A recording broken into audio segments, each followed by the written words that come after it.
कृषि एवं किसान कल्याण मंत्री श्रीमान Shivraj Singh Chouhan international conference of agriculture economics के president doctor Matin cam,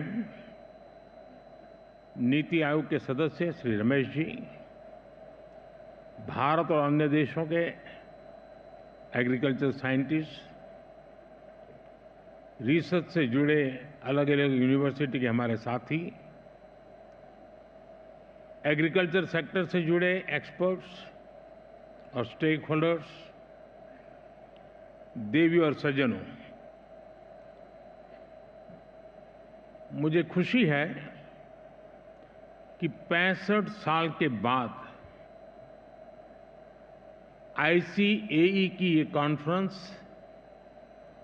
Bharat में फिर हो रही है। आप दुनिया के अलग अलग देशों से भारत आए हैं। भारत के 120 मिलियन किसानों की तरफ से आपका स्वागत है।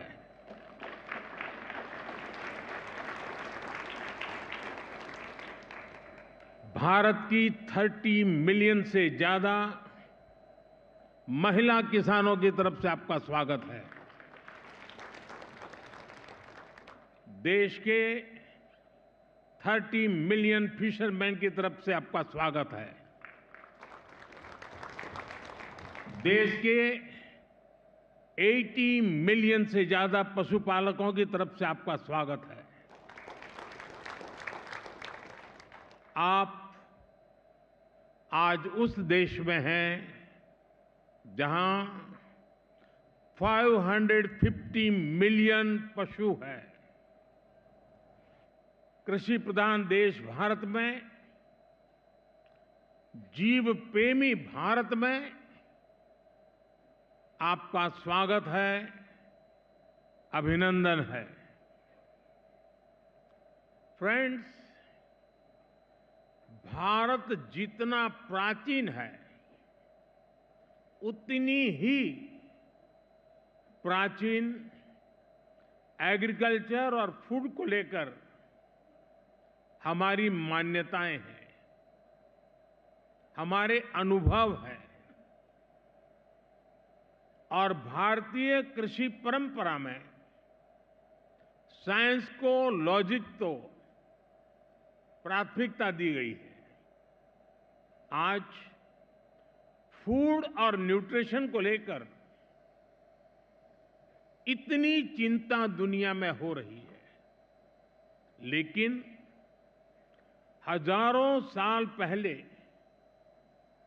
हमारे ग्रंथों में कहा गया है, अन्नम ही भूतानाम ज्येष्ठम तस्मात् सर्वौषधम उच्यते, अर्थात सभी पदार्थों में अन्न श्रेष्ठ है, इसलिए अन्न को सभी औषधियों का स्वरूप, उनका मूल कहा गया है।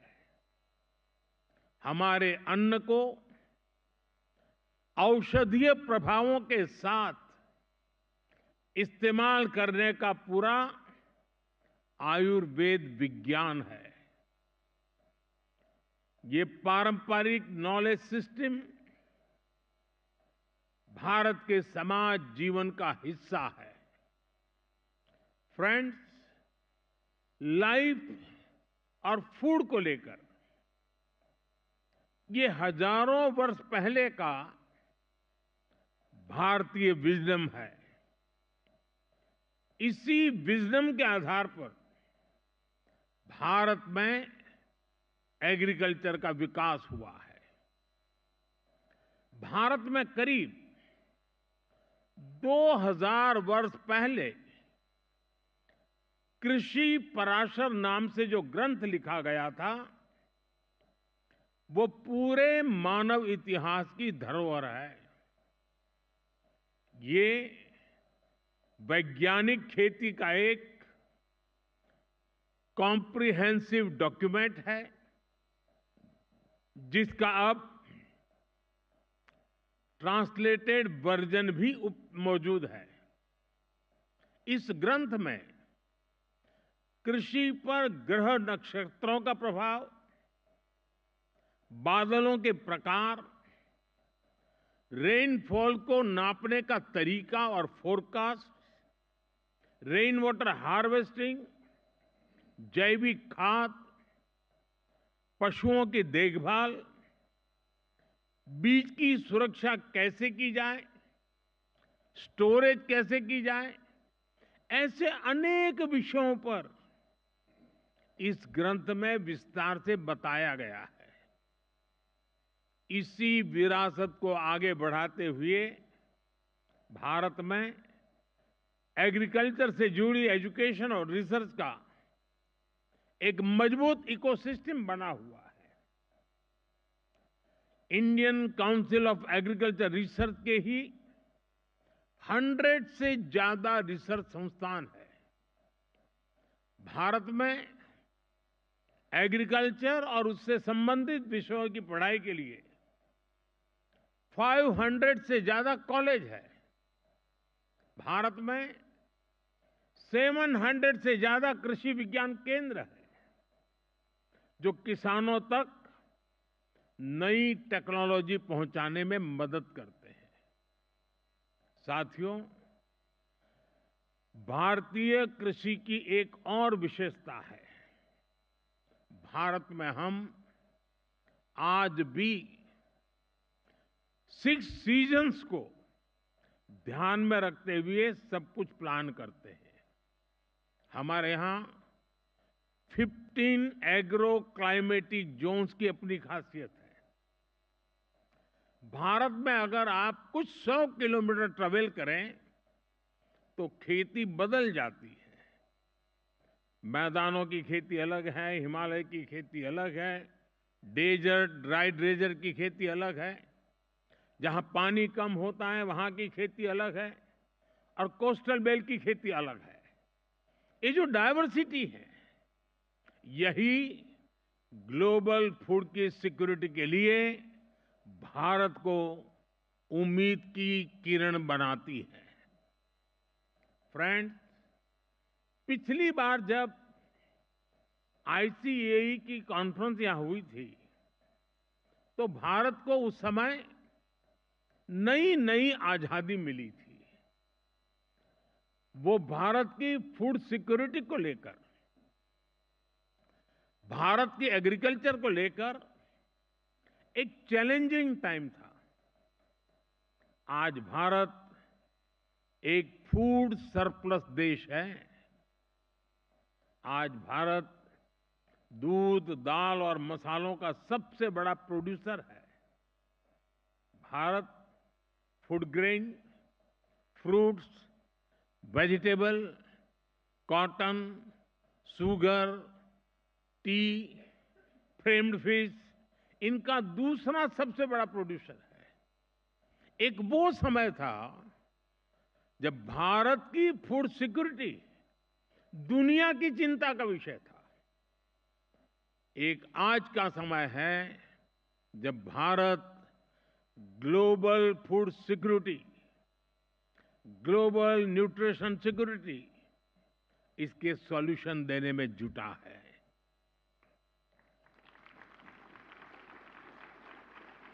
इसलिए फूड सिस्टम ट्रांसफॉर्मेशन जैसे विषय को डिस्कस करने के लिए भारत के अनुभव बहुमूल्य है। इसका बहुत बड़ा लाभ विशेषकर ग्लोबल साउथ को मिलना तय है। साथियों, विश्व बंधु के तौर पर भारत मानवता के कल्याण को सर्वोपरि रखता है। G20 के दौरान भारत ने वन अर्थ, वन फैमिली और वन फ्यूचर का विजन सामने रखा था। भारत ने एनवायरनमेंट को बचाने के लिए लाइफस्टाइल यानी मिशन लाइफ का भी मंत्र दिया। भारत ने one earth, one health initiative भी शुरू किया। हम ह्यूमन, एनिमल्स और प्लांट्स की हेल्थ को अलग अलग नहीं देख सकते। सस्टेनेबल एग्रीकल्चर और फूड सिस्टम्स के सामने आज जो भी चैलेंजेस है, इनको वन अर्थ, वन फैमिली और वन फ्यूचर की होलिस्टिक अप्रोच के साथ ही निपटा जा सकता है। साथियों, एग्रीकल्चर हमारी इकोनॉमिक पॉलिसी के सेंटर पे है। हमारे यहां करीब 90% परिवार ऐसे हैं जिनके पास बहुत कम जमीन है। ये छोटे किसान ही भारत की फूड सिक्योरिटी की सबसे बड़ी ताकत है। यही स्थिति एशिया के कई विकासशील देशों में है। इसलिए भारत का मॉडल कई देशों के काम आ सकता है। जैसे एक उदाहरण के लिए सस्टेनेबल फार्मिंग का।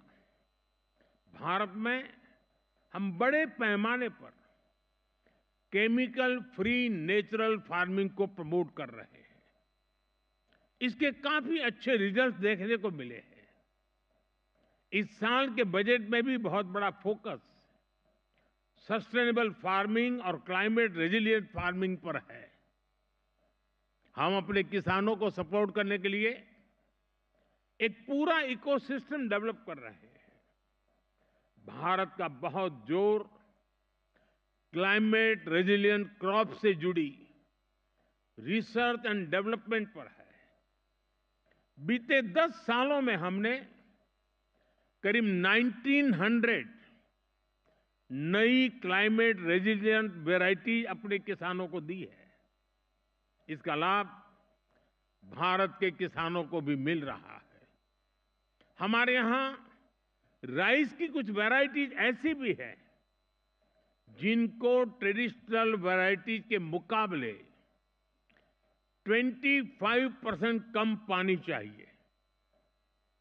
हाल के वर्षों में हमारे यहां ब्लैक राइस सुपर फूड के रूप में उभरा है। हमारे यहां मणिपुर, असम और मेघालय की ब्लैक राइस को इसकी मेडिसिनल वैल्यू के कारण पसंद किया जा रहा है। वाराणसी से जुड़े अनुभव विश्व समुदाय के साथ शेयर करने के लिए उतना ही उत्सुक है। फ्रेंड्स, आज के समय में पानी की कमी और क्लाइमेट चेंज के साथ ही न्यूट्रिशन भी एक बड़ा चैलेंज है। इसका सॉल्यूशन भी भारत के पास है। भारत मिलेट्स का दुनिया का सबसे बड़ा प्रोड्यूसर है, जिन्हें दुनिया सुपर फूड कहती है, और उसे हमने श्री अन्न की पहचान दी है।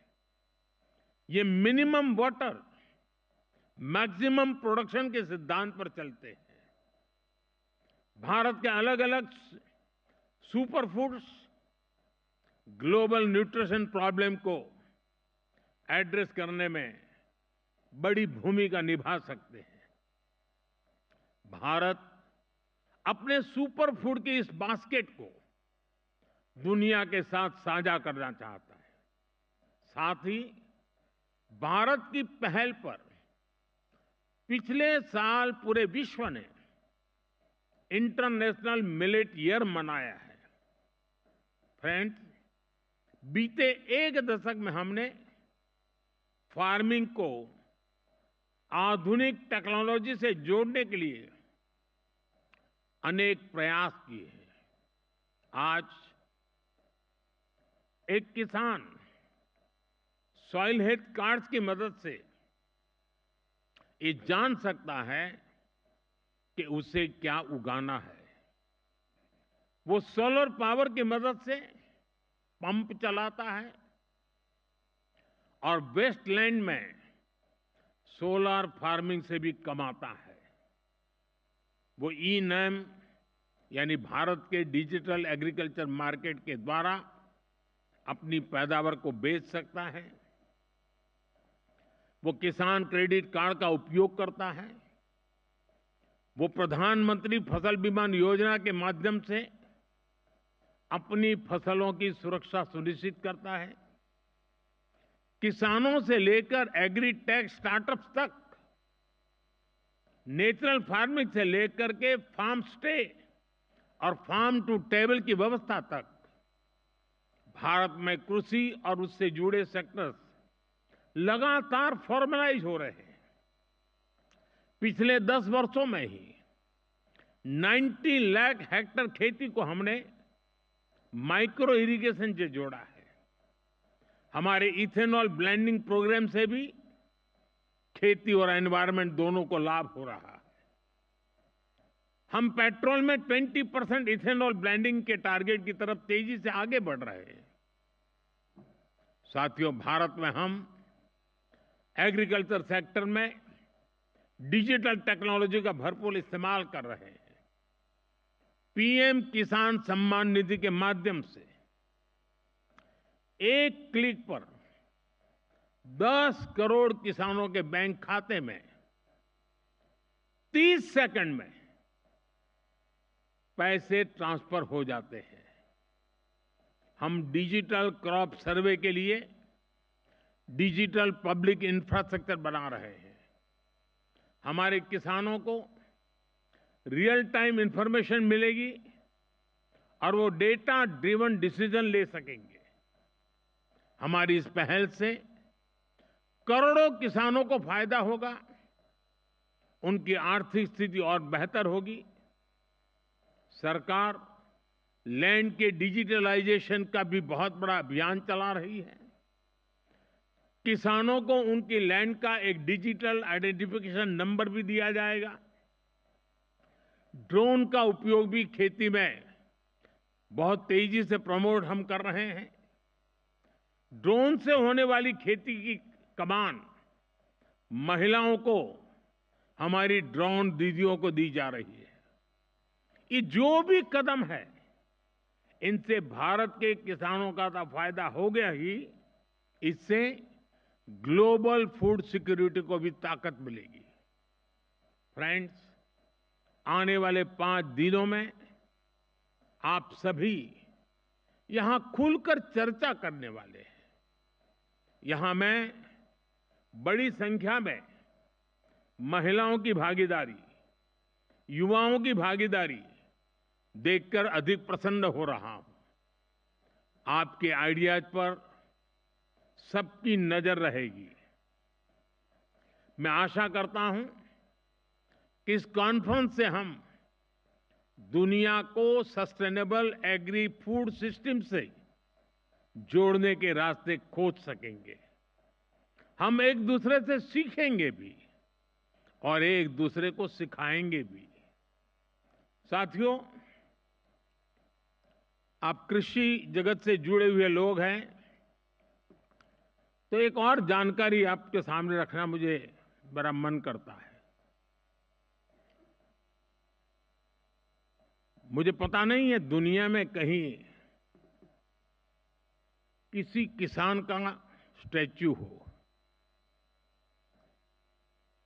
हमने दुनिया में सबसे ऊंचे स्टैच्यू के रूप में स्टैच्यू ऑफ लिबर्टी की चर्चा सुनी है, लेकिन मेरे सारे कृषि जगत के लोगों को जानकर के खुशी होगी कि भारत में आजादी के आंदोलन में जिस महापुरुषों ने किसान शक्ति को जागृत किया, किसानों को आजादी के आंदोलन का मुख्य धारा में जोड़ा, वे सरदार वल्लभ भाई पटेल की दुनिया की सबसे ऊंची प्रतिमा भारत में है।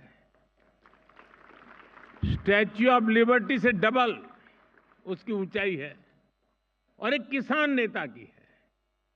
और दूसरी विशेषता है कि ये जो स्टैच्यू बनाया गया है, तो भारत के 600,000 6 लाख गांवों से हर गांव में किसानों को कहा गया कि आप खेत में जिस लोहे के औजार का उपयोग करते हैं, वैसा अपने खेत में उपयोग किए हुए औजार का टुकड़ा हमें दीजिए। 6 लाख गांवों से खेतों में उपयोग किया गया लोहे का औजार लाया गया, उसको मेल्ट किया गया और दुनिया के सबसे ऊंचे एक किसान नेता के स्टैच्यू के अंदर उस खेत में उपयोग किए औजार का मेल्ट करके लोहा उपयोग किया गया। मैं जरूर मानता हूं कि इस देश के किसान पुत्र को इतना बड़ा सम्मान जो मिला है, शायद विश्व में ऐसा कहीं नहीं हुआ होगा।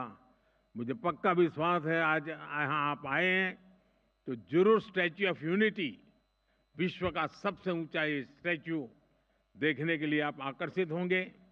मैं एक बार फिर आप सभी को बहुत बहुत शुभकामनाएं देता हूं। धन्यवाद।